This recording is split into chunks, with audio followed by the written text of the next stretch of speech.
This is Dirk. This is Tyler. And this is Grant from Then It Ends, and you're listening to the KingdomCore podcast.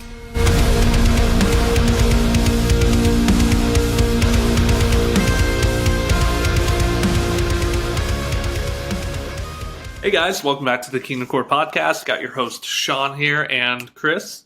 Hey, what's up? And we just finished an interview, a full band, well, 75% of the band, most of the interview, with the band Then It Ends out of, well, I guess they're scattered, but out of the Midwest, Minnesota, Iowa area. They just released their new EP titled Chasm. Chris, what did we talk about? Well, we talked about just kind of the writing process, especially them being kind of an internet-based band, and the kind of like history of them getting into the scene, especially their bassist Tyler. Super cool story, and his coming to faith as well. Flick had to leave almost immediately. He is almost firefighter. Immediately, yeah. But yeah, all good. We've had Then It Ends on before. We had Grant and Dirk, and that was a great time. You can go listen to that episode. I think it was episode 16 or something like that. Yeah, I believe it's 16. And we talked about their last EP, Solace, and now we were able to get the full band on for this episode. So we definitely got Tyler to talk a lot more since you guys didn't hear from him last time. And you guys will barely hear from Flick, fortunately. But he had to go save somebody. Yeah. It was a fun episode. We had a good time.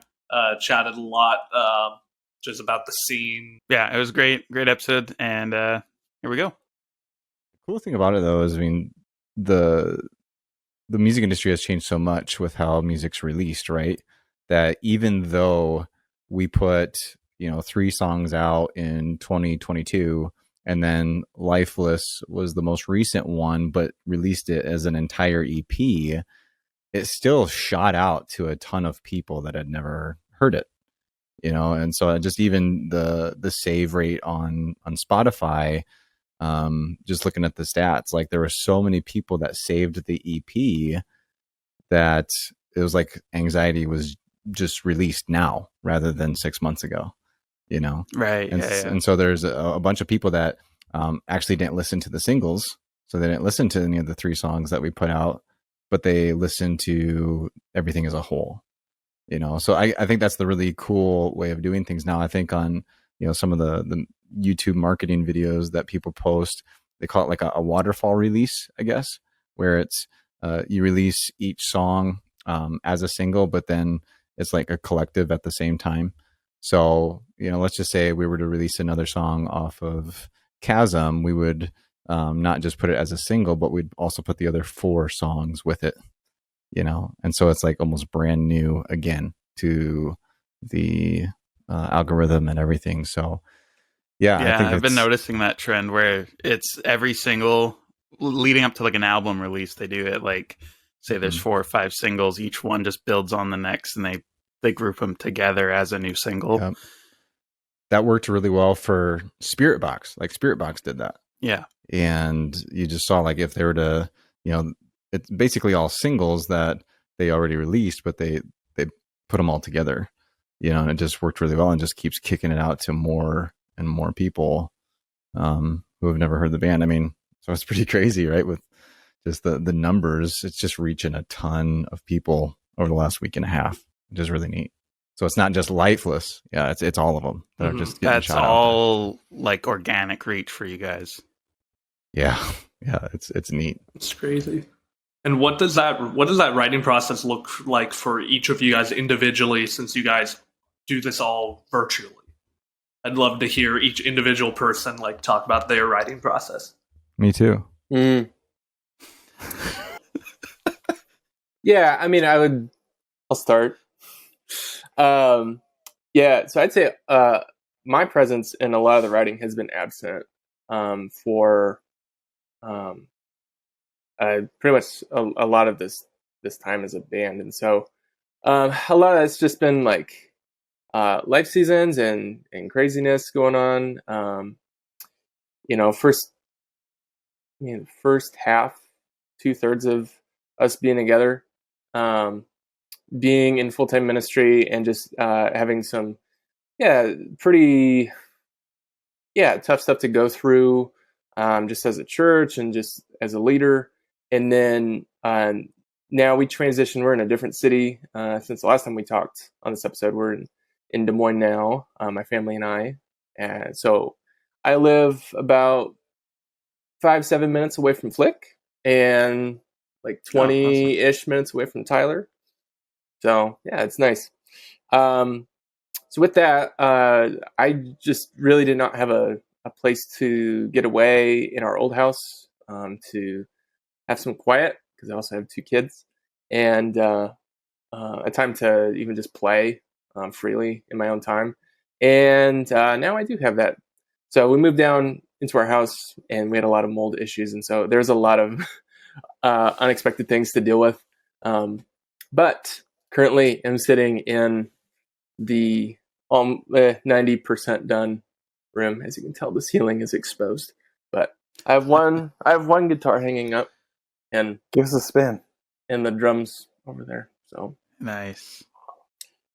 I have the laptop plugged in. I'm not going to give it a spin. Okay. But yeah, so I mean that kind of ties into just aspirations for this next year for 23, as far as being able to contribute a lot, and then just getting my rig dialed in more, switching over from just using a full pedal board and orange head to going Helix, and so doing the modeler route. So it's pretty fun. Sweet. But it's a lot of tinkering, so it's going to be a fun year, and I anticipate.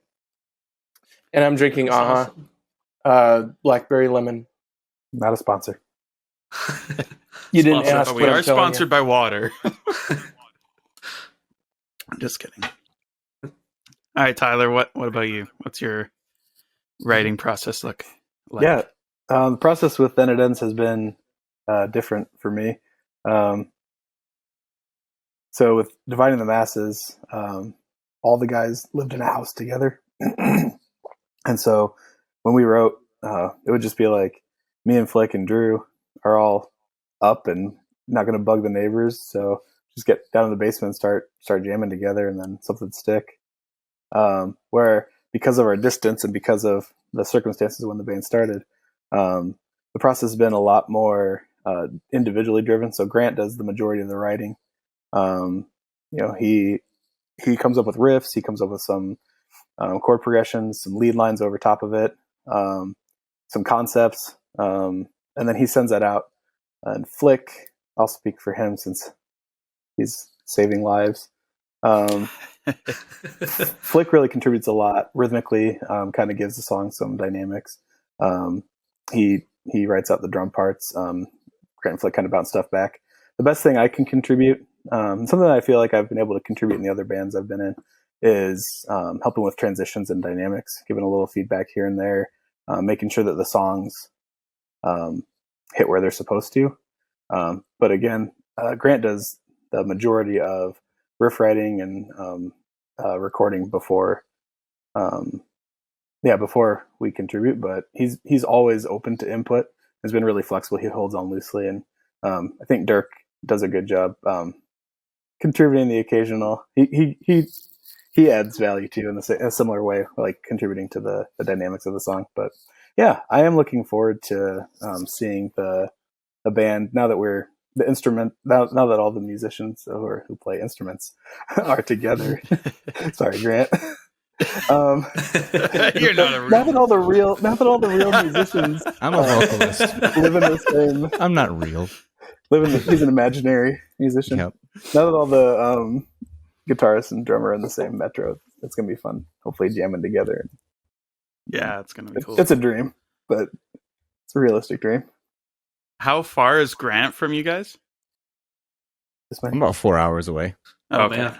Yeah. Is it 4? That'd make it somewhat easy to do another music video or two. Grant, just go about 4 hours away. Yep. Yeah.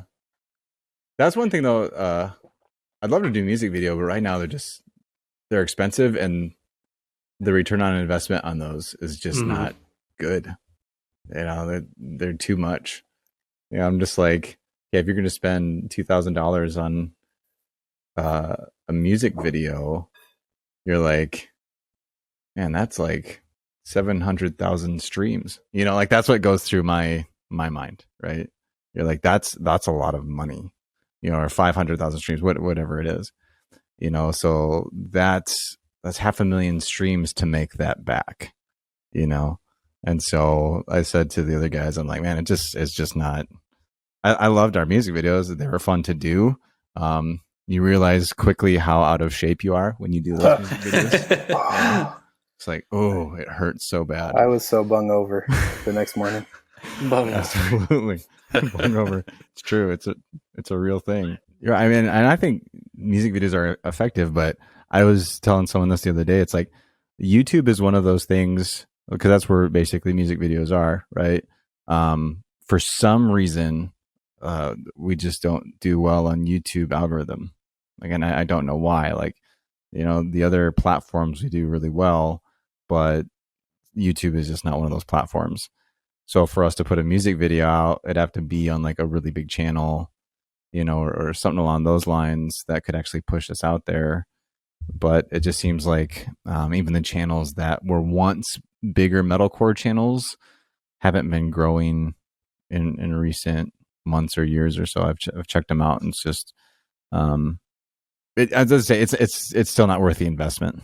You know, just even if it were to be on a bigger YouTube channel, you're relying on the algorithm, you know, so it's a guess on whether it's going to do well or not. Yeah, for sure. With your guys' lyric videos, do one of you guys put that together just yourselves using like stock footage stuff? Mm-hmm. The most recent one, so we were hiring a guy that was really good. So the guy who did the Solace lyric videos, I loved those. I thought those were so good. For some reason, just could not get a hold of him anymore, and went with a different guy, and he did basically all the Chasm EP stuff. And I'm like, it's good, but I could do this, you know? And so the most recent one, I mean, if you were to look at the other videos and the most recent one, they look pretty much the same, you know, because yeah, it's stock footage and just lyrics. But you know, like it's still cool stock footage, right? Like it's like stuff that's engaging and stuff. They're just like, you know, it just, the visual is still really good. But yeah, so I actually did the recent one, the lifeless one. Lifeless, yeah. Mm-hmm. Sweet. The one in the parking garage. Yeah. I mean, that's where all really good, you know, music videos turn out, is the parking garage. Where did they find this parking garage with no cars in it? Yeah, I know. And so, I mean, even like just the concept of the video. So I watched a reaction video. I guess, is it Nick Nocturnal? Yeah, that's who it is. He reacted to that video. Oh, so, no way. Really? Yeah, he did on his, someone messaged us on Instagram and said, hey, Nick Nocturnal reacted to it. And they reacted more to the video than actually the song. Right? So they're like, is the footage like, or did they travel to like all these places and get this? Like, it was more commentary on the video than it was the song. Did he like the song? What's that? They actually did. They liked the song. Yeah, they liked the song, but they were just trying to figure out the video, you know. And they're just like, man, it's just so crazy to see like metal, you know, like hear a metal song and these lyrics with this type of video, you know, because it's not like all about death and, you know, everything else they were watching before. So, but the concept of the video, I tried to make it like as lifeless as I could, right? Like empty streets, and, you know, just that was the concept, that was the idea behind it, and then bring some life into it. I kind of explained this last time on the other episode we did. It was, you know, our goal with our music is to, I guess in a way, start dark, right? Like start like there is no hope, and by the end of each song that there is hope. And so I wanted that concept with the song, even with the video, for it there to be like a lot of darkness, a lot of emptiness, but then even like light and more hope at the end. So that was the idea. Who knows if it was conveyed, but I don't know. We'll see. Yeah, and then what's the concept behind Chasm, the word chasm, and then just the EP as a whole? So Chasm was about the rich man and Lazarus, right? So like that that whole idea of where, you know, the rich man, he lives his life plentiful, and you know, he has everything he could possibly want, and then Lazarus, you know, he's poor and he's a beggar, and both of them end up dying, right? And so anyway, the rich man ends up going to Hades, and you know, he sees Lazarus, and there's this chasm between them, right? And he can't cross over that chasm, and he says that, you know, hey, if I could go tell my family about this, let me do it. And the response is, you know, even if the dead rise, and this was, you know, Michael's part in the song Chasm, even if the dead rise, you would never believe. Like, you would still not believe if the dead were to rise and come back and share the gospel, basically. So that was the, you know, the idea behind the whole EP. But then each song touches on something differently. You know, I can get more, you know, if I hear more of the lyrical content of each song, I can dive into that if you want. But yeah, so like anxiety, you know, mental health, right? Just dealing with anxiety. Bitter is actually about, it's about relationships and how it's a two-way street in each, I mean, any relationship. We come to not just, you know, a spouse or anything like that, but it's every relationship, like whether that's with your family or whatever. But each one of you is wrong because you're a sinful human being, right? And there has to be forgiveness. There has to be repentance in relationships in order for you to move forward. And I think the only way that that can happen is with Jesus at the center of it, right? For there to be true forgiveness, Jesus has to be at the forefront. I don't think forgiveness really takes place outside of Christ. And so that's what Bitter is about. And then Lifeless was based off of a conversation I had with an individual about how, like, they had a really sad story, extremely sad story. And yet you offer the solution. And, you know, as a Christian band and as Christians, we firmly believe that that solution is Jesus, right? But then you offer the solution, which is Jesus, and they don't want that. They don't want that. They don't want Jesus to be the solution, right? And so it's this weird thing where it's like, oh, hey, I'm hurting inside and life is awful and it's not good, but I don't want Jesus, you know, but I really don't want to change. And so, in fact, the last lyric in that song is, right, I want change, but I don't want to change. Yeah. You know? And like, that's the whole idea is like, hey, we've got an enemy, Satan, who's going to steal, kill, and destroy, working against us, but we also have our sinful nature. And our sinful nature really doesn't want God, you know? And so it's like, man, I really, you know, life is really tough right now, et cetera, et cetera. Or then when you offer the solution, and the solution is Jesus and the hope that he gives, it's like, yeah, I really don't want that, because that's going to be really hard. And I would rather not change than follow Christ. And so that was basically the conversation I had with this individual. And so that's what Lifeless was about. Cool. Thanks for the background, man. Yeah. I find that, just to come to think about it, with any of the relationships and friendships that I've had with like coworkers in the past that aren't believers, that always seems to be kind of like a go-to theme, is like they're always in a, like, struggling, like whether it be financially or with some sort of addiction or whatever. Like, their situation isn't that great, and they complain about it a lot, and you try and help them out as much as you can. And then yeah, whenever there is that opportunity for growth and change, it seems like they just kind of sidestep it. Even as Christians, I feel like a lot of us are like that too, with our sin and our issues. It's like, how often do we actually, we beg God to change us, help us with whatever it is, and then we just kind of keep on living with it for such a long time, right? Mm-hmm. Or it's like, I think it's in Proverbs where it talks about the dog who vomits and then goes back to the vomit, That's just like us in those situations. Yeah, I think, yeah, as you said, Chris, like even as Christians, it's really hard right? I mean, you can know so much about what's good for you and yet still not apply it to your life, right? Like, I know if I eat healthy, like, I'm gonna probably be thinner and my, heart is gonna be better, and et cetera, et cetera. Yet, do I eat healthy? No. It's like, so it's knowledge. You can have as much knowledge as you want, but the application is really hard. Any addiction, right? Like, just with any addiction, I know I need to quit this addiction, but it's hard to do that. I know my life will be better, but it's really hard to do that. I don't know if I can. Yeah. So it's really weird, isn't it? Where it's like, hey, I can know this. I can know what's good for me and beneficial for me, and yet I'm gonna just go into my sin and love my sin more. Yeah, I find a lot of it comes down to like fear too. It's like we're scared of the change and what, not knowing what the better could be, or if it's just going to be worse.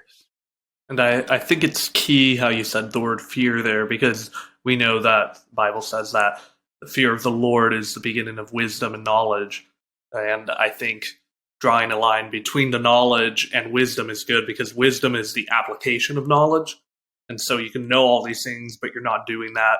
I think that's, I don't know, I just think that's a really good distinction to make.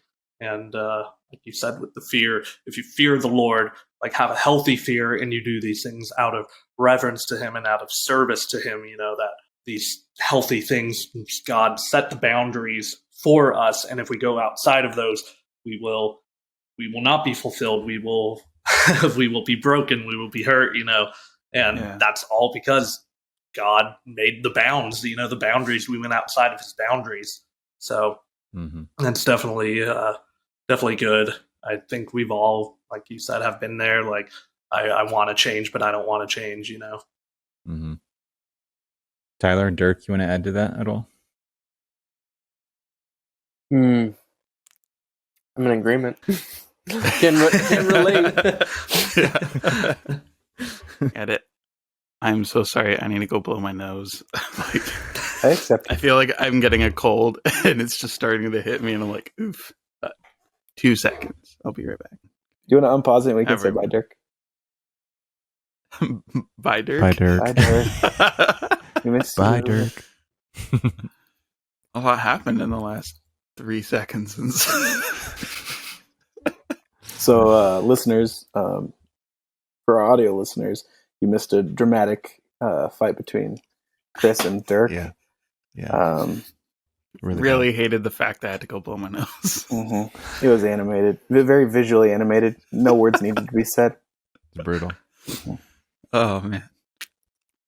So Tyler, yes, how did you get into the heavy music scene? What's your history here? I guess I kind of got into heavy music, honestly, mostly through Flick. This is kind of a fun history. Yeah, so I listened to like heavy adjacent music, so like new metal, like mostly new metal, and some like alternative rock and emo and pop punk and stuff like that in middle school. But I didn't listen to nothing with screaming vocals. And then I started playing guitar in 8th grade or summer before freshman year. I really liked it and got into metal just because of the technicality, and I really enjoyed playing the songs. But at that point, I was mostly just like playing like Slayer and Metallica and like 80s hair metal by myself, and like learning how to play solos and stuff. So it wasn't all the breakdowns yet. No breakdowns. Really, no sense of rhythm. Honestly, more notes is more better. If notes is good, more notes is better. I don't know. That was like my middle school, early high school mindset.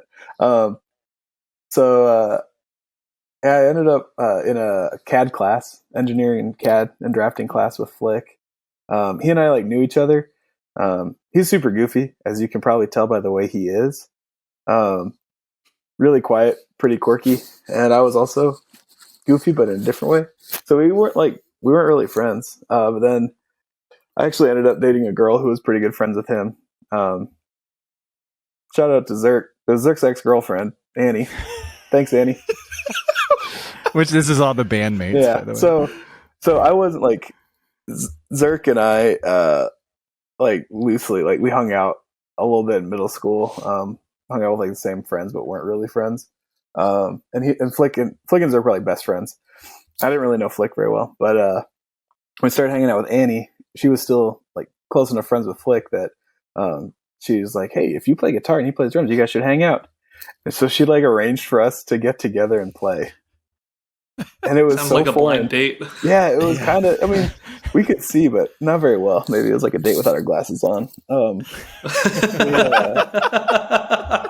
Yeah, it was pretty funny. Like neither of us had really been in that setting before. Flick had played for church, and I'd played with some of my like metalhead who were like guys who are like into thrash metal. So like I didn't really have an understanding of like jamming with somebody, just playing around and like feeling it out. So I was like, I was just playing like metal riffs and hoping he would drum along.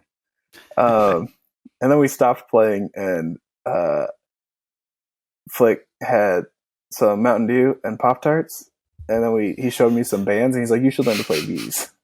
And actually, that was like my first exposure to like metal that I liked. He showed me some songs from As I Lay Dying, Nice. before Attempted Murder. Yeah. Haste the Day. Which album was that? I don't remember that. Attempted Murder album? I'm sorry. I shouldn't have said that. You can cut that if you want. Sorry, Tim. Sorry, No, that's Sarah. okay. He doesn't listen Those to are this. the best moments Dude, on this that's- podcast. It's public, man. No, Man. Haste the Day, As I Lay Dying, As Blood Runs Black. I don't know. He showed me like a bunch of, because he knew I liked guitar. He knew I like riffy stuff, but not really screaming. Shadows Fall, Mhm. trying to Unearth. Like, so he showed me like all Unearth, these yeah. bands, and this was like, again, I was like playing like Slayer and Iron Maiden, and he showed me all these metal bands, and like that was eye opening for me. So thanks, Flick. So I went home and I learned a bunch of stuff, and we ended up like picking some songs to cover before we started writing. But yeah, eventually we started just writing our own stuff and like actually playing together. I'd play a riff and he'd figure out how to drum along with it, and we'd transition to some other riffs. And at some point, Zerk joined us and started trying to do some vocals. That was pretty fun. But the three of us, honestly, we were completely content just playing in Flick's basement, bugging Mama Beth, and yeah, having barbecued chicken tenders at 3 a.m. and trying not to annoy the neighbors. But then Zach, you guys know Zach Fulton, don't you? I don't know if you would. Oh, I know Zach well. Yeah. How would you describe Zach, Grant? Fun. So Zach. he Good listened to our taste. stuff, and he was pretty impressed with it, and he was like, "You guys need to start playing shows." And we were like, "What? Play shows?" We like didn't even attend shows. We didn't go to shows in the local scene yet or anything. So yeah, he kind of encouraged us to start, I don't know, getting into the scene a little bit. So we started going to local shows. Yeah, mostly supporting like local bands. Muscatine scene was really weird at the time. It's kind of three scenes in one. There was the metalhead scene, which was mostly made up of stoners and mostly made up of people who were super into shred metal. And there was the hardcore scene, which had an overlap with both like punk and straight edge. And then there was like the scene kid scene, kind of screamo, kind of emo. And That was what it was like here. It was the mostly three of those three scenes, they did not intermingle at all. And we didn't know who we were. We were like, I don't know, kind of related to people in all the scenes. Zach was definitely a scene kid. We had friends who were hardcore kids. And I kind of thought of myself as a metalhead, but the more I got into music, the more I appreciated rhythm. And yeah, I don't know. It was different. But anyways, boy, this has been rambly. You asked for the that's great, history. man. Oh, this Let is me try to tighten this up. We'll zoom out a little bit. Yeah, we had a bunch of friends who were in another band in the Quad City area, called Assyria, and then a couple other friends from a third band that I'm actually not going to say their name. They were a grindcore band. And we were all friends before we kind of ended up forming. I don't know. This is going to sound pretty funny, but like from sophomore in high school perspective, like a super group. None of us had like released a produced album or like had any thought of touring or even like playing shows outside of Muscatine, Iowa. So it wasn't a super group, but it was probably the most committed members from each of the bands came together and started playing, writing our own stuff. It was a lot of fun. Zach really pushed us. He made us practice. He encouraged us to have some stage presence. He encouraged us to get out and play shows, and attend shows and like see like what other live bands were like and like make friends with people in the scene. So that was Zach. I really do think it would have just been me and Flick and Zerk goofing off in his basement. Yeah. DTM ended up, I think, Flick and Zerk and I ended up becoming best friends. We've been each other's best men in each other's weddings. We've all like stayed in touch like from basically freshman year of high school, or sophomore year of high school through now. DTM's been a big part of that. In high school, we had a couple good pals. Jeremy, our guitarist from the grindcore band, ended up being like super good friends with that guy. Just wouldn't have expected it if it wasn't for being in a band together. And then Jake Will, our original bassist, is he was a good pal there for a while. Really miss spending time with him, but as we moved on, as we went to college, we kind of connected with some other friends and also some people who had more similar worldviews. When DTM formed, it was actually Mama Beth's request that Flick, if her baby Kyle played in a band, it had to be a Christian band, which I feel guilty about looking back now because we definitely were not a Christian band. The name was kind of a facade for being a Christian band, and some of our songs and lyrics were pulled out of the Bible. But the way the people in the band behaved, except for Flick, and like our mission as a band was not Christian. I didn't get saved until sophomore year of high school. Flick played a big part in that. It was actually really cool. Like turning our band, like kind of watching the impact and the influence that we had and getting to see, the influence that we had, and the impact that we'd have sharing the gospel, sharing our experience, sharing, struggles with mental health stuff and substance abuse, and then being saved now, was a really, really cool platform. It was something that I wouldn't have expected to see in the metal scene. It was really cool. Yeah. We had a lot of fun playing together. But that wasn't like the purpose of the band wasn't, proclaiming Jesus Christ as Lord and, preaching the gospel. It was, some guys having fun making music together and about Jesus. How dare you? To be fair, that's probably a lot of smaller Christian bands, even bigger ones at the time. I think that's one. Yeah. And now, and that'll. I think I'm finding the way to tie this whole narrative together because, the reality was like as fun as it was to be in DTM, and like we loved creating music together and making music, and some of the guys loved playing shows, and we toured, and had a lot of fun and lost a little money and made a lot of memories. But there was a point where we kind of had to have the conversation about like, do we pursue this full time, or is this a hobby that really takes a back seat? I'd gotten married. I had a full-time job as a teacher. The other guys were graduating from college and were kind of hitting similar crossroads. And we just kind of came to terms with it needed to be a hobby. It needed to be maybe tuned down a little bit too. Like we were playing weekly shows, if not multiple shows a week there for a little while, and that just wasn't sustainable. Like I'm working 70 hours a week as a first year teacher. jeez. So Kind of had to let it go. We wrote one last album while we were apart. It was a lot of fun, but it was definitely like I wrote all the guitar, all the bass, all the drums, and even a lot of the vocal rhythms because we were apart. So you're the real musician No. in this band. So in DTM, I mean, like I said, it was awesome before. We would just jam. Like me and Drew and Flick would get together and we would just jam, and like organic, natural stuff would come out and it would sound awesome.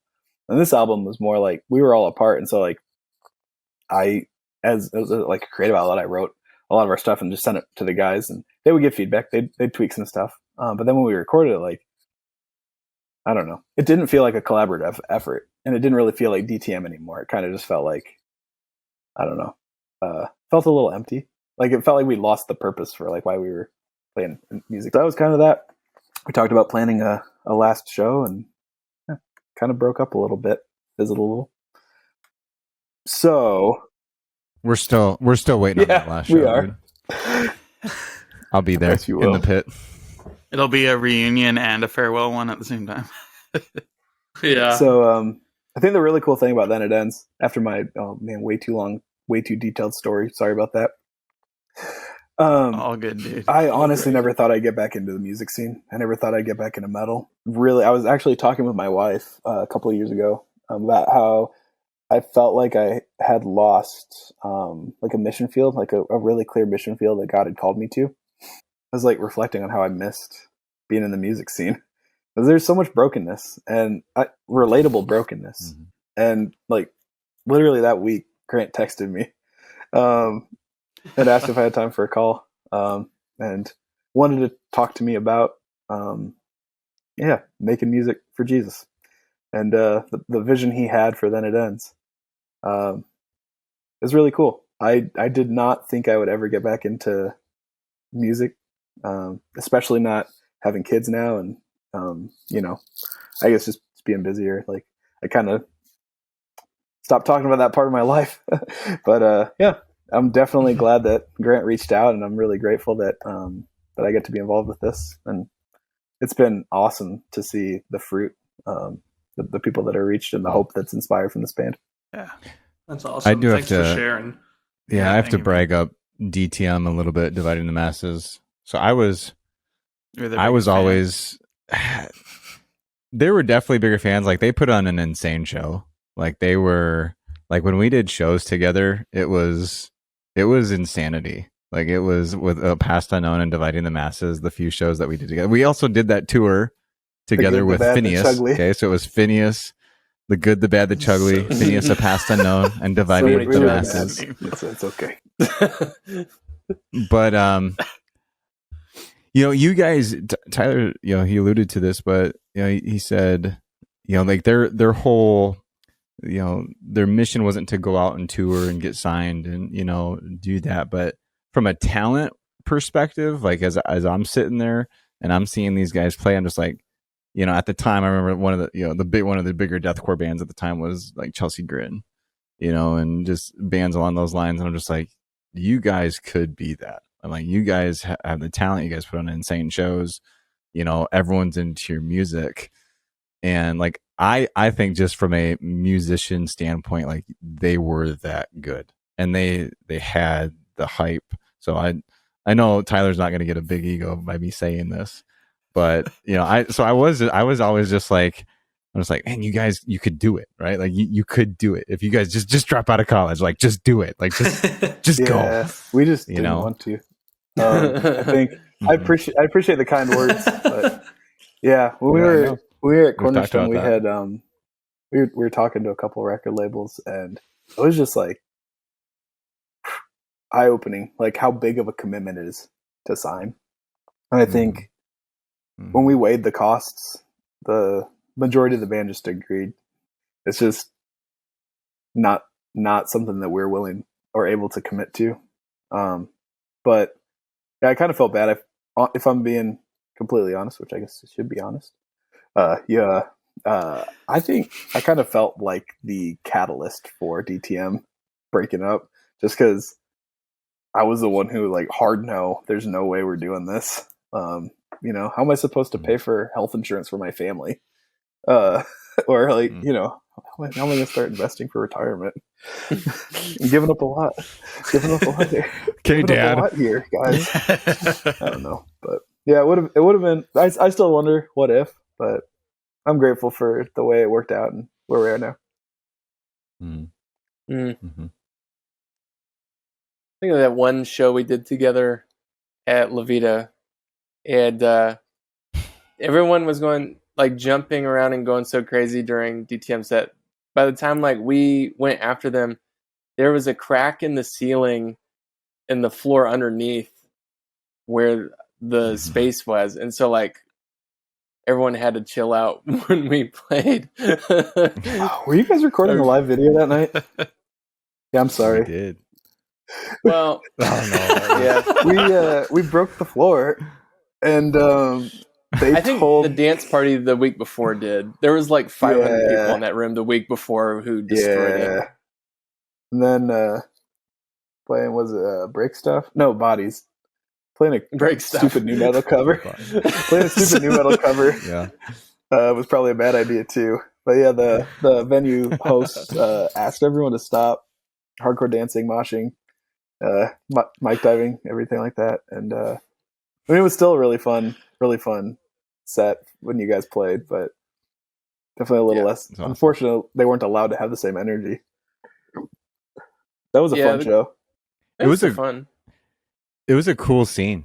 So like when we were all in college, it was a really cool scene in Iowa. Like it was big. People was traveled. Like, it felt like collaborative. Mm-hmm. Like there wasn't like the animosity that I'd felt like growing up in the Quad City music scene. Like once DTM actually started playing shows, we felt so much tension between the different like sub genres in the scene. Like I said, like metalheads and hardcore kids and like Quad City Q scene. Like hated the Muscatine scene. Like we were not a part of it, and we couldn't be. And like when we moved up to Cedar Falls, Waterloo, it was just really cool because it felt like such a positive scene. Like everybody came out to see everybody, and like bands all danced for each other, and a lot of positivity, a lot of collaboration. People doing guest vocals on each other's albums. Mm-hmm. It was felt right. Felt like the way it's supposed to be. Yep. We even shared a music video space. Yeah, there's one trivia. The DTM and Past Unknown did a music video in the same space, not at the same time though. Is it the White House basement? Yep. I didn't realize. Wait, like the White House? Not just kidding. Yeah, that house. Should we talk about that house quick, Dirk? Obama moshing to your music at the time. I bet he'd throw down. He was a mosher. I bet he would hardcore for sure. Dude, Michelle Obama in that pit, man. You want to stay clear. Oh yeah, two-stepping. That house. Our rental house was known in the town as the Poop House, but it was called That's something not what else. They called it. It was spray painted in the basement on the wall, and a big Mr. Hanky spray painted right next to him. The previous owners, when we moved in, there were like, I don't know, hundreds of cubic feet, like multiple yards of trash pulled out of their house, left on the curb. There were broken bongs, beer bottles everywhere. And the worst part is, when we moved in, there was a dog in the porch. He was alive. I don't know how. What? But just left there. It was pretty sad. Yeah, he had food and water.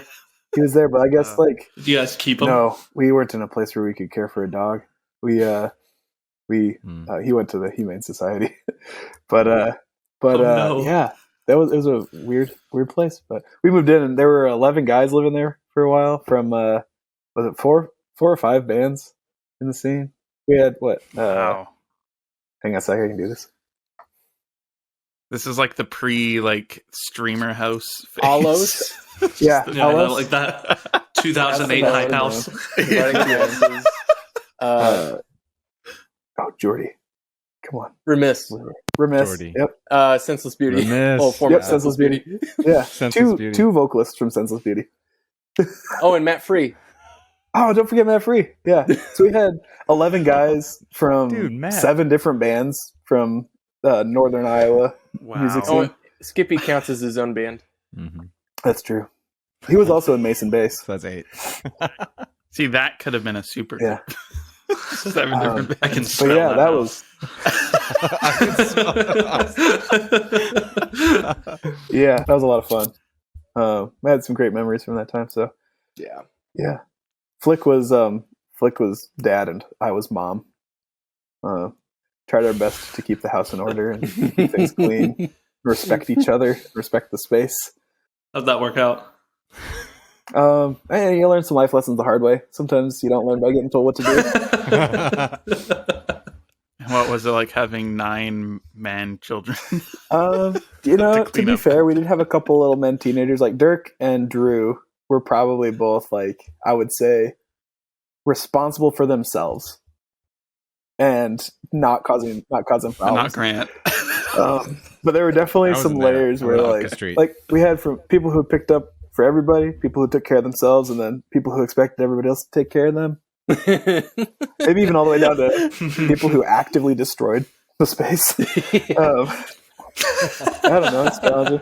They're just practicing. Zirk looks back for the because he's actually had to be the mom now, and he looks back on that. He's like, "I'm so sorry that I did that to you guys. I didn't know I was such a bad roommate." But that's all right. You learn from it. Thanks for taking us through that. That was a journey. That was a journey. Kind of getting back more into gear and a little more serious. I'd love to ask you guys and hear from each one of you individually, like how being in this band has blessed you guys individually, and what sort of, like Tyler, you mentioned like you've seen some fruit through this. I'd love to hear what each of you guys has to say from that perspective. I would say one, it's helped me reconnect with, friends who, I just had not done a good job myself keeping up with in recent years. So the 3 of these guys often, think about the White House and all of those early 2000s, 2010 antics and the scene and all that. But just to enjoy these guys and laugh together and see each other in person every once in a while. That's genuinely blessed me. And then as far as like just the band's impact, I think seeing the messages that people send out to us. Grant will send our group thread messages like almost every week of stuff that people send out to us. It's just like, wow, like it really means a lot as far as like how our music has impacted them, and and then with that, like just the reach, how much more reach we have just in these couple years versus years of on the grind and touring all the time. It's just kind of a crazy thing. Like we definitely see like, well, this is totally Jesus making this thing spread and happen because I don't have any other answer for it. So I think blessed all around, just seeing people's responses and to see how far it's going. Awesome. Yeah, like I said before, I think the biggest impact has just been seeing people who respond to the band in like such a significant way. Like people reach out who've been struggling with mental health or have suicidal ideation or have lost hope in life, and talk about like some of the lyrics like really relating to them or making them feel like they're not alone, or the lyrics giving them hope. That's so much more than I could have ever expected from the band. And then also knowing that all 4 of the guys in the band are the kinds of guys who are gonna take that and hopefully turn it into an opportunity to share the gospel, not just give hope in this life, but give hope for eternity. That's been, I think I did not know how God was going to use this when I said yes. And when I think about how many people have been impacted positively, it's pretty incredible. Feel really grateful to have been a part of this, and feel grateful for Grant genuinely, sincerely making it a priority to preach the gospel through music. I'd say, for me, reiterate what Dirk said. I mean, we tried to Zoom probably about once a month, or just chat once a month, or as often as we can, right? Because we all have obviously full-time jobs and families and whatnot. But it's like, I love these guys. Like they're awesome. Like they, I mean, Dirk and I, we basically lived together for so long, and then Tyler and Kyle, like we were part of the same ministry, group friends. We just, it was a solid bond, but this has bonded us even more, doing this over the last couple of years. And, obviously Jesus is our number one priority. So that is the biggest bond, right? Where it's Jesus bonds us together. And so, we can share stuff with each other, and it is a true brotherhood. Like it's awesome. So, the music is the side piece to it, right? So for us, it's like, man, we're talking and we're chatting about life and holding each other accountable, praying for one another. And so that's a huge piece in my life that I just appreciate so much. But then also too is like, we're all creative guys, right? We all have the ability to write music, and we want to be creative, and God has given us that ability to do it. And my whole hope with this, and my whole goal was like, dude, I think that because of the technology and, the ability to write music and put it out there for the world to hear, is, we kind of talked about this earlier, but it's like, hey, you really don't make any money in the music scene right now unless you're touring full time. At the same time, you can reach tons of people like never before. It's like you have just the world at your fingertips. Like I'm just blown away just from the last week, right? Of just the numbers that have poured in from being on some of these playlists, and it's just crazy. But then also, Sean, I've talked to you about this before though too. It's like I love that. Like my whole goal, and this isn't to be like I didn't want to be in the Christian metal scene, because I do.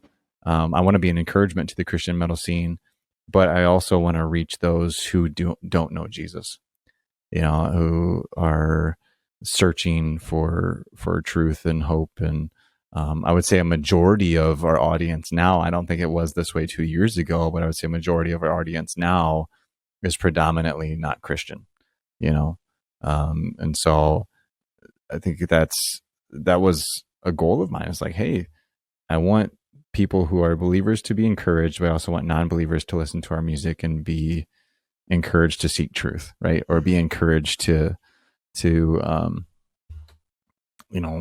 find meaning and purpose in this life, which we believe is Jesus. So I've been super encouraged by that, and I do my best to, and I don't even share all the messages with the guys that I get, because we do get quite a few messages of people. Like a message the other day that was, hey, your music has saved my life. Cool. What do you believe? Oh, I'm Wiccan. And you're just like, oh, snap. It's like, oh, that's pretty great. Let's talk more about that. Like, why? What are your thoughts on God? And so I literally could pour through thousands of messages on Instagram of conversations like that. I mean, thousands. Like there's literally thousands of messages in our inbox, and it's really neat. So all of that it's a creative outlet, it's an evangelistic outlet, it's a brotherhood. Like it's more than just a band, right? I mean, because technically we're also scattered right now. It's like, we're an online band, and we're doing this basically all digitally. But it'd be cool to jam out again too. Until you move 4 hours closer to these guys. You guys schedule a show. Please don't go. I know, right? Yeah. It just hurts thinking about that. Like it's just like, when you're playing together, when you're practicing a lot, when you're show ready, it's not a big production to put on a show. But when you consider, the time cost of not just tightening up the songs and being able to play them clean live, but also considering creating click tracks and back tracks and choreography, stage presence, choreography. Like you gotta have the synchronized. I don't even know if I can headbang anymore. Grant's got to work on his Yes, moonwalk. that would definitely need it. Right? How many hours is it going to take to get a good moonwalk down? And now you're going to try to have him do that on stage while he's singing. Like, I don't know. Yeah, it's hard. And we're talking. I don't know. It's daunting. I think it's possible, but I just think we need to be realistic with ourselves, and we need to say it would be a big commitment to say we're going to do it, and we would need to fully commit to preparing to play a live show. Yeah. That being said, what's next for Then It Ends in 2023? What can we look forward to? Well, then it ends, I guess. No. We're gonna release a lot of material this year. And so we'll keep doing that. I mean, why not? Right? I always said if we became irrelevant and people didn't want to hear our music anymore, then so be it. But I mean, until the messages and numbers like decrease, like might as well keep doing what we're doing, right? I mean, it's working.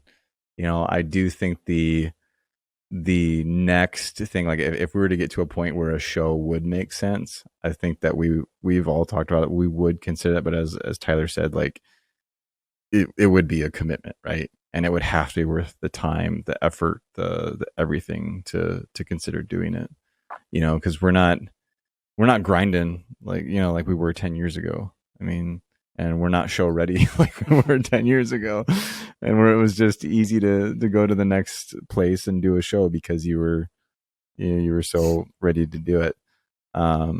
But yeah, I mean, we'll just keep writing music, keep putting out songs, keep encouraging people, keep sharing the gospel, and until the Lord says you're done, we'll keep grinding away at that. So that's what's next. But there will be a lot of content. Do you want to talk about APU stuff at all? We did a lot. Okay. What we did a lot in the last one. Like history wise, or potential for re-releases or stuff like that. Yeah. So our Vainglory album was my favorite APU album, for the record. Yeah, I have a signed copy. Mine too. I was going to bring it up by far. So that'll actually be up back on streaming services next month. Okay. Yes. And so, but it's going to be under Then It Ends. Oh, we'll release it under Then It Ends, and it's not like re-recorded or anything like that. I tried to get it re-recorded. I tried to get it remastered, but our former producer lost it all. So thanks, Josh. I don't know if you knew that, Dirk. That's sad. He did that. Come on. I know. I'm just like, dude, please tell me you have the raw files. He's like, no, I don't.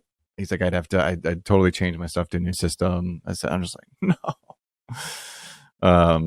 Because that was, I listened to that album now, and it's like, obviously, I said this in a video, like you're pretty biased, like with your own music, right? Like if you write it, you're just like, oh, this is really good, and when it could just be garbage. But I think Vainglory was a really just good album. Like it was a good album. It was really good. And so I was like, oh, it'd be really sweet to be able to get those songs remixed and remastered, but that's not going to happen. So that'll be put out next month, and then I'll just share everything for the rest of the year. We will do we'll do a few more songs off of our To Those Perishing album, redone. And then expect another I don't know how many song album /EP, haven't decided yet, at the end of this year. Nice. So that's awesome. the goal. So a lot of content. There will be. Gotta find some guest vocals Love too. it. Yeah, if you guys have any recommendations, fire my way. Will do. Awesome. Well, thank you guys so much for coming on. This was a pleasure. Really great to meet you, Tyler, and to reconnect with great to meet you, Grant and Dirk, again. So thank you guys. Thank you guys. It's a pleasure. Yeah, thanks, guys. Thanks for having us on, guys. Thanks to Flick for saving the world. We're at least an old grandma. Something going on Thanks, there. Flick. Something. Yikes. Yeah, thanks, Flick. That is it for another episode. Thank you so much for the band. Then It Ends coming on. Also, thank you to Flick. We had to end up cutting that little bit of footage when he was in there. Maybe we'll release it in some capacity, but he had to leave in an emergency as a firefighter right at the beginning before we even really asked the first question. So we kind of cut that segment out, but Flick was there. Thank you for taking your time to join us, and all the other guys in the band as well. Thank you to our Patreon core givers, Daniel Harding, Steve Michalowski, Anthony Kuchma, Frankie Blocker, and Aaron Peter for being consistently part of our Patreon community. We really appreciate you guys, as well as all of our other Patreons as well. And the true fans, Dead Pedal Coffee Company, those guys are awesome. They've been supporting us since the very beginning. Can't thank you enough. I'm going to read off an Apple Podcast review. If you are a fan of this podcast and you listen, be sure to give it a rating on Spotify or Apple Music, wherever you take in the podcast. That would be so great. But we actually get written reviews over on Apple Podcasts. So I'm going to read off the next one, and then hopefully we can actually start doing this at the beginning of each episode with Sean and kind of seeing his reactions, because there's some good ones that we're saving here. But the next one from August 24th of 2021 by Core Enthusiast. He says, amazing. I'm not a podcast guy, but if you're into Christian rock or metal or just heavy music in general, this podcast is a must listen. It's been very entertaining so far.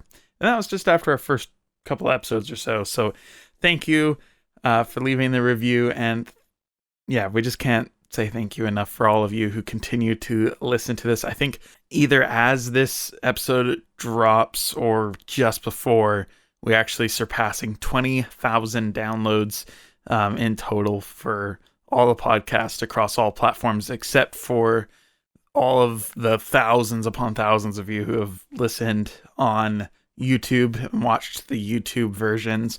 Those aren't counted in there. And so yeah, we can't thank you all enough. We've heard so many great things from you all, and it's truly an honor to get to do this. So that is it for this episode. We have a very, very, very, very, very fun, just the best time ever episode coming up next. Yeah, you don't want to miss that one. It was just so fun to film. It was something completely different than what we've done so far. It's not an interview, but we have some guests.